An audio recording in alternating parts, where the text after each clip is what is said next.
सिंधी समाज के इष्टदेव भगवान श्री झूलेलाल एवं अन्य संत पुरुषों पर अशोभनीय टिप्पणी करने वाले आरोपी अमित बघेल की गिरफ्तारी को लेकर आज सोमवार को विराट आक्रोश रैली निकाली गई। व्यवसाय बंद रखे गए एवं थाने में ज्ञापन सौंपा गया। छत्तीसगढ़ निवासी जोहार पार्टी प्रमुख अमित बघेल द्वारा सिंधी समाज के इष्टदेव भगवान श्री झूलेलाल और संपूर्ण सिंधी समाज पर की गई कथित अशोभनीय टिप्पणी के विरोध में इटारसी का सिंधी समाज उग्र हो गया। पूज्य पंचायत सिंधी समाज इटारसी ने आज 3 नवंबर को अपनी सारी दुकानें बंद रखी और FIR की मांग को लेकर एक ज्ञापन राज्यपाल और मुख्यमंत्री के नाम SDO/TI को दिया गया है। सिंधी कॉलोनी श्री झूलेलाल मंदिर से प्रारंभ हुई इस रैली में समाज के लगभग 1000 से ज्यादा लोगों ने आक्रोशित होते हुए अमित बघेल पर कठोर कार्रवाई की मांग की है। सिंधी समाज की इस आक्रोश रैली को समर्थन देने के लिए जय स्तंभ चौक पर बड़ी संख्या में अन्य सामाजिक संगठन भी शामिल हुए। गुरुद्वारा गुरसिंह सभा के अध्यक्ष जसवीर सिंह छाबड़ा के नेतृत्व में सिख समाज के सदस्यों ने समर्थन देते हुए कठोर कार्रवाई की बात कही। यहाँ सिंधी समाज के द्वारा पुतला भी दहन किया गया। सिंधी समाज के आराध्य भगवान झूलेलाल सहित अन्य पूजनीय महापुरुषों पर कथित आपत्तिजनक टिप्पणी किए जाने को लेकर सोमवार को सिंधी समाज ने जोरदार प्रदर्शन किया और यह विराट रैली थाने में जाकर संपन्न हुई। उल्लेखनीय है कि इसी मुद्दे को लेकर बीती रात जनरल बैठक का आयोजन भी श्री झूलेलाल मंदिर प्रांगण में आयोजित किया गया था। इस आक्रोश रैली और पुतला दहन और विरोध प्रदर्शन के चलते सुबह से ही सिंधी कॉलोनी और आसपास के बाजारों में सिंधी समाज के प्रतिष्ठान पूरी तरह बंद रहे थे। समाज के लोगों ने सिंधी कॉलोनी सिंधु भवन से जय स्तंभ चौक तक यह आक्रोश रैली निकाली और इस दौरान अमित बघेल मुर्दाबाद और भगवान झूलेलाल अमर रहे के नारे लगाए गए। इसके पश्चात सिटी थाना पहुंची यह पूरी रैली और यहाँ SDO/TI को ज्ञापन देने से पूर्व यहाँ पर सभा जैसी भी आयोजित की गई और अमित बघेल का मुंह काला करने वाले को 1 लाख रुपए का इनाम देने की घोषणा भी की गई और रासुआ के तहत कठोर कार्रवाई की मांग की गई। इस अवसर पर नगर पालिका इटारसी के सभापति राकेश यादव भी मुख्य रूप से उपस्थित थे, जिन्होंने अमित बघेल के बयान की कड़ी निंदा करते हुए कहा कि ऐसा व्यक्ति क्षमा योग्य नहीं है। यदि कोई अमित बघेल का मुंह काला कर जूतों की माला पहनाएगा तो वह अपनी तरफ से भी 51,000 रुपये नगद प्रदान करेंगे। नातों के बातों से ये इस प्रकार के लोगों को शहर की नहीं देश की फिजा खराब करना चाहते हैं। ऐसे अमित बघेल जैसे लोगों की को रातों से ही मानाना पड़ेगा। मैं कल राहुल भाई का इंटरव्यू दे रहा था कि सिंधी समाज ने ये तय किया है कि अगर उसको दंडित किया जाता है तो 1 लाख की राशि दी जाएगी। मैं छोटा आदमी हूँ, मैं अपनी तरफ से 50,000 की राशि उसमें और जोड़ता हूँ। ऐसे व्यक्ति को 50,000 ये हमारे शहर की फिजा खराब करना चाहते हैं या हमारे देश की फिजा खराब करना चाहते हैं। ये किसी समाज विशेष के नहीं है, ये आतंकवादियों से कम नहीं है। ये वो आतंकवादी हैं जो बम फोड़ते हैं, ये आतंकवादी अपने मुंह से बम फोड़ रहे हैं। ऐसे लोगों का मुंह कुचला जाना चाहिए, इनकी टांगें तोड़ देनी चाहिए।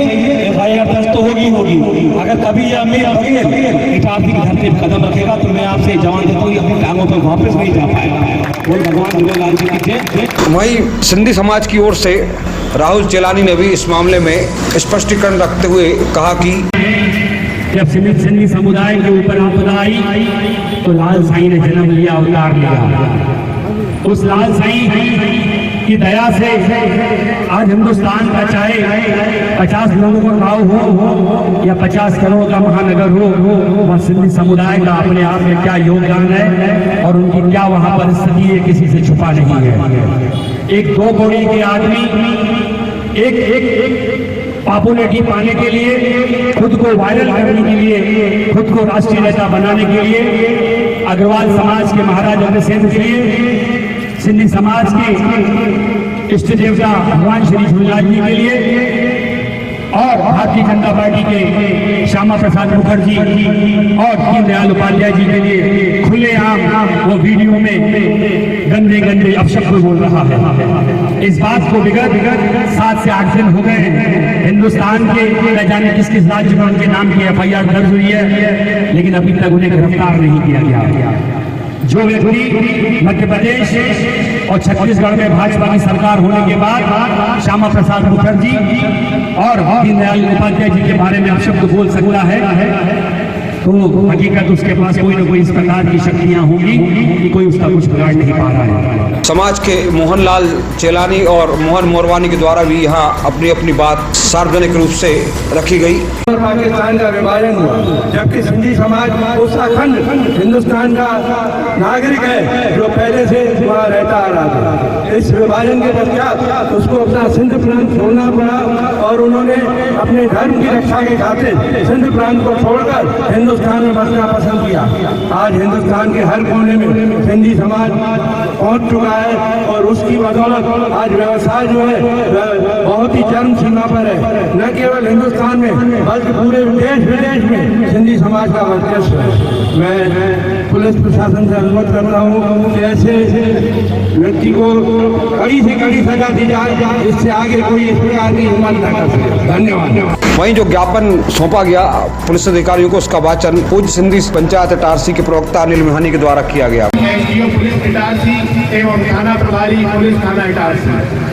विषय छत्तीसगढ़ प्रदेश में रहने वाले बदजुबान अमित बघेल जो जोहार छत्तीसगढ़ पार्टी रायपुर का बताया जाता है द्वारा सिंधी समाज के आराध्य भगवान श्री झूलेलाल जी एवं सर्व सिंधी समाजवाद के प्रणेता सूर्यवंशी अग्रकुल प्रवर्तक महाराज श्री अग्रसेन जी एवं समाज को दशा एवं दिशा प्रदान करने वाले आदरणीय डॉक्टर श्यामा प्रसाद जी मुखर्जी एवं आदरणीय पंडित दीनदयाल उपाध्याय जी के खिलाफ लगातार अमर्यादित अनर्गल टिप्पणी करने के आदि देश में अराजकता का माहौल पैदा करने वाले ऐसे व्यक्ति के खिलाफ FIR दर्ज कर रासुका की कार्रवाई कर गिरफ्तार कर सख्त कार्रवाई किए जाने के संबंध में आदरणीय महामहिम जी निवेदन है कि बीते कुछ दिनों से जोहार छत्तीसगढ़ पार्टी छत्तीसगढ़ के रायपुर में रहने वाले तथाकथित अमित बघेल द्वारा नियमित रूप से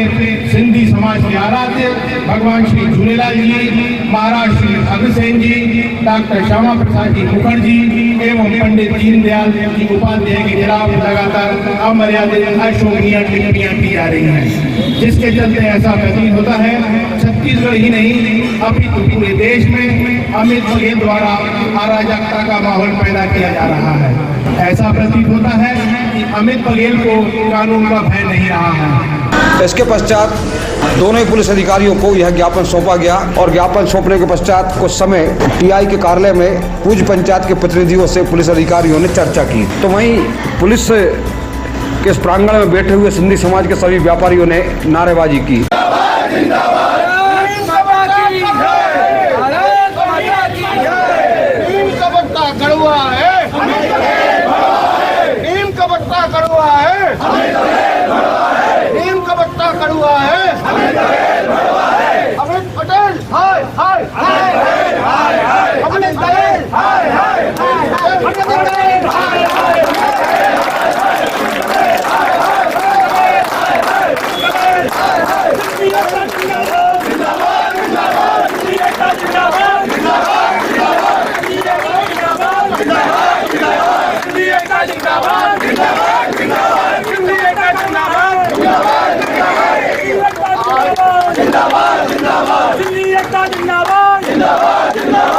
कुछ समय के पश्चात एसडीओपी वीरेंद्र मिश्रा एवं टीआई गौरव सिंह बुंदेला बाहर आए और सभी सिंधी समाज के व्यापारियों को आश्वासन दिया कि जल्दी ही कार्रवाई होगी, अतः आप सब लोग अपनी अपनी दुकानें खोलें। के द्वारा जो तथाकथित बघेल के द्वारा जो भी बातें कही गई उसके संबंध में ज्ञापन और कार्रवाई के लिए आपने जो आवेदन दिया, अभी अंदर हमारी आपके समाज के प्रतिनिधिजनों से बात हुई और हम उस पर शीघ्र कार्रवाई कर रहे हैं।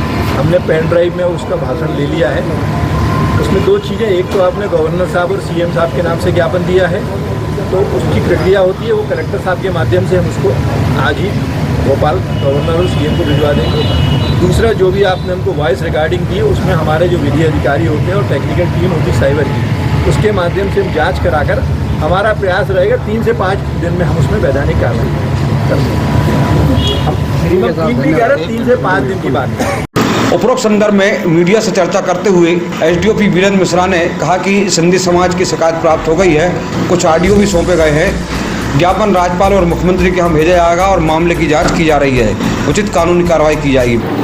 आज सिंधी समाज के समूह के द्वारा छत्तीसगढ़ में अमित बघेल के द्वारा उनके धर्मगुरु के विरुद्ध कुछ बातें कही हैं, उसको लेकर उनके द्वारा FIR दर्ज कराए जाने और कानूनी कार्रवाई को लेकर उन्होंने माननीय राज्यपाल और माननीय मुख्यमंत्री के नाम से ज्ञापन दिया है और उनकी मांग थी कि इसमें प्रथम सूचना दर्ज की जाए, जिसके संबंध में उनके समाज के प्रमुख लोगों से चर्चा की गई और उनसे कहा कि हम आपके ज्ञापन को माननीय राज्यपाल और मुख्यमंत्री महोदय की ओर प्रेषित कर देंगे। और जहाँ तक उनके एफआईआर की बात है तो उसमें हम जो भी उन्होंने वॉइस रिकॉर्डिंग वहाँ की प्रस्तुत की है उसमें हम विधि अधिकारी से राय लेकर साक्ष्य अनुसार जो भी निकली हुई कार्रवाई करेंगे। आज ज्ञापन सौंपने वालों में समाज संगठन के अध्यक्ष धर्मदास मिहानी, सचिव मनीष बसानी, कोषाध्यक्ष विजय परवानी, कैलाश नवलानी, मोहन मोरवानी, गोपाल सिद्धवानी, श्याम शिवदासानी, मोहनलाल चेलानी, भोजराज मूलचंदानी, राहुल चेलानी, अनिल मिहानी सहित बड़ी संख्या में संपूर्ण समाज के लोग उपस्थित थे। Bureau report Itarsi.